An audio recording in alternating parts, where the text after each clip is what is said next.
Esma Patam ameweza kuongea kwa hisia kali juu ya yale yote ambayo amekuwa akitendewa bibi Zuchu na kumshauri kitu kimoja na kumwambia ya kwamba ni vyema ukakaa kimya kwenye kila jambo ambalo limeweza kutokea katika maisha yako, kwa sababu hakuna binadamu ambaye anayekupenda kwa dhati. Wengi wao ni wanafiki sana, hivyo ya kupaswa kuweza kuhakikisha maisha yako yanakuwa private sana, ili kuepusha ushauri mwingi kwa ndugu na jamaa, na wengi wao wanatakiwa sana kuweza kujifunza kutokana na yale ambayo yamekuwa yakiendelea katika mitandao ya kijamii. Najua kuna baadhi ya watu wanatamani sana kuweza kutambua ukweli juu ya haya mambo ambayo yanayoendelea sasa. Mimi kama dada yako, kama ndugu yako, nataka nikushauri kitu kimoja.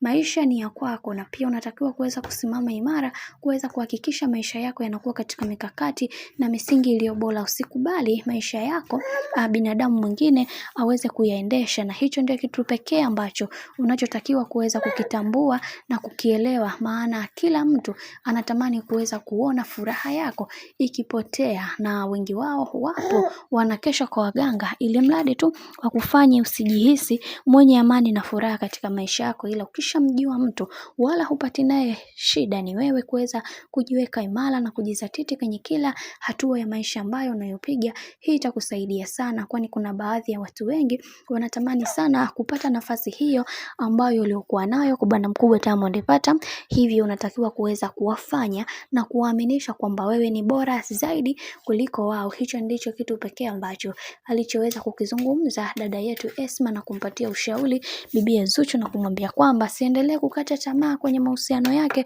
Tunaamini Mungu yupo na atampambania kwenye kila hatua ya maisha ambayo anayopitia. Na bwana, mambo ni mengi, alafu muda ni mchache. Mimi naomba nikusihi kitu kimoja, kama ndo mara ya kwanza usisahau kusubscribe, kulike, kushare pamoja na kucomment.